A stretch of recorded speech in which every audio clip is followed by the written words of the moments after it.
আপনার কি সাধারণ সালোয়ার বা প্যান্ট সিস্টেম সালোয়ার বা সাধারণ প্লাজোতে এলাস্টিক লাগাতে সমস্যা হচ্ছে? তাহলে এই ভিডিওটি শুরু থেকে শেষ পর্যন্ত দেখুন কার জন্য কতটুকু এলাস্টিক নিতে হবে। এই ভিডিওতে প্রতিটি বিষয় আপনাকে খুব সহজ করে বোঝানো হবে যেন আপনি বুঝতে পারেন।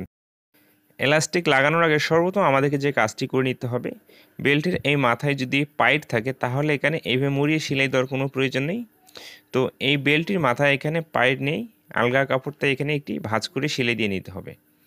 এটা আমাদেরকে সর্বপ্রথম করে নিতে হবে।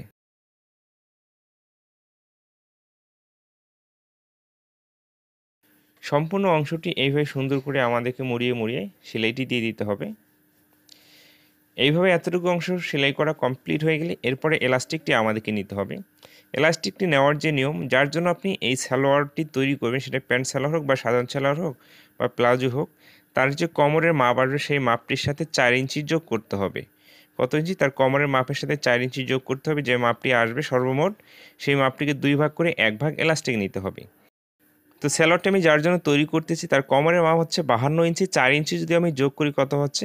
52 হচ্ছে 56 ইঞ্চি। তো 56কে 2 ভাগ করে 1 ভাগ এখানে এলাস্টিক নিতে হবে। তো 56কে 2 ভাগ করে 28 ইঞ্চি এখানে এলাস্টিকটি আমি কাটিং করে নিয়েছি এবং এইভাবে এখানে আমাদেরকে জয়েন্ট দিয়ে দিতে হবে সেলাইয়ের মাধ্যমে। অবশ্যই সুন্দর করে এখানে আপনাকে জয়েন্টই দিতে হবে। আশা করি এলাস্টিকের মাপটি কীভাবে নিতে হবে যে কোনো কোমরের সাইজের জন্য আপনি বুঝতে পেরেছেন। এরপরে এলাস্টিকটি এইভাবে রাখতে হবে, রেখে কাপড়টিকে এইভাবে মুড়িয়ে নিতে হবে। এখানে এলাস্টিকটি যেন ঢেকে যায়, এলাস্টিকটির উপরে যেন সেলাই না পড়ে সেই দিকটাও লক্ষ্য রাখতে হবে। তো আপনারা অনেকজনে কমেন্ট করে থাকেন এলাস্টিক প্যাচ লেগে যায়, ঘোষ লেগে যায়। তো আমি এখানে যে নিয়মটি ফলো করে আপনাকে লাগিয়ে দেখাচ্ছি, হুবহুব একই নিয়মে আপনি এলাস্টিকটি লাগিয়ে নিয়ে নেবেন। আশা করি সেই সমস্যাটি আপনাকে আর কখনো ফেস করতে হবে না। তো এলাস্টিকের হিসেবটি আবারও এখানে বুঝিয়ে দিচ্ছি, যার জন্য আপনি সালোয়ার হোক, সাধারণ সালোয়ার হোক, প্লাজো হোক, প্যান্ট সিস্টেম সালোয়ার হোক, এলাস্টিকের মাপ কিন্তু আমাদেরকে একই নিয়মে নিতে হবে। যার জন্য আপনি সেই সালোয়ারটি তৈরি করবেন, তার কোমর মানে কামিজের হিপের মাপ যত ইঞ্চি আসবে সেই মাপটির সাথে আরও 4 ইঞ্চি যোগ করে সেই মাপটিকে 2 ভাগ করে 1 ভাগ এলাস্টিক নিতে হবে।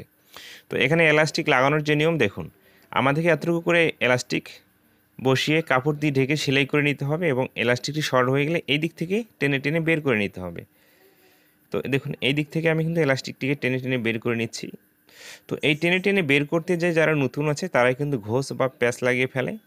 যখন আপনি কাপড়টিকে টেনে নেবেন এলাস্টিকটি যেন সোজা স্ট্রেট থাকে সেই দিকটা আপনাকে লক্ষ্য রাখতে হবে। ওকে, তো এভাবে স্লোভাবে সুন্দর করে আপনাকে টেনে টেনে সম্পূর্ণ অংশটি সেলাই করে নিতে হবে। তো ফার্স্ট টাইমে যদি আপনি এই সেলাইটি ঠিকঠাক মতো দিতে পারেন তাহলে কখনও কিন্তু আপনার এলাস্টিক লাগানো নিয়ে কখনো আপনাকে সমস্যা ফেস করতে হবে না। তো এতটুকু অংশ করে টেনে নিতে হবে, আবার এইভাবে কাপড়টিকে ভাঁজ করে বসিয়ে বরাবর এতটুকু অংশ সেলাই করে নিতে হবে। তো এইভাবে বলে দেওয়ার পরও যদি আপনি এলাস্টিকের হিসেবটি বুঝতে না পারেন, যার জন্য আপনি সালোয়ারটি তৈরি করবেন তার বডির মাপ, পেটের মাপ, এই দুটা মাপ না কিন্তু মানে কামিজের কোমর, হিপের মাপ লিখে আপনি কমেন্ট করবেন। আপনাকে এলাস্টিকের হিসেবটি কমেন্টের মাধ্যমে লিখে বুঝিয়ে দেওয়া হবে। তো এতটুকু অংশ সেলাই করা কমপ্লিট হয়ে গেলে এখন আমরা দেখব, দেখুন এভাবে টেনে নেওয়ার পরে এরকমটা হয়ে যাবে, কিন্তু অনেকজনের ঘোষ বা প্যাচ লেগে যায়, তাই না? আমার কিন্তু এখানে লাগেনি, তাই না? ঠিক মাঝখানে এখানে শুরুতে সুইটা গেঁথে রাখতে হবে। এখানে আপনি যতটুকু অংশ সেলাই করবেন ততটুকু অংশ এইভাবে টেনে সেলাই করতে হবে। আপনারা অনেকজনে আবার একটু কমেন্ট করে থাকেন, ভাই এখানে আমি এবার টেনে সেলাই করার পরও কুচি হয়ে যায় বা ঘোষ লেগে থাকে। ঠিক আছে, যত বড় এলাস্টিকটি বাড়বে ততটুকু এভাবে টেনে টেনে আমাদেরকে সেলাই করে নিতে হবে। দেখুন আমি কিন্তু 2 হাত দিয়ে 2 সাইড থেকে জোরে টেনে ধরে সেলাইটি করে নিচ্ছি। ওকে, তো বরাবর এইভাবে আমাদেরকে এখানে সেলাইটি দিয়ে নিতে হবে সম্পূর্ণ অংশটিতে।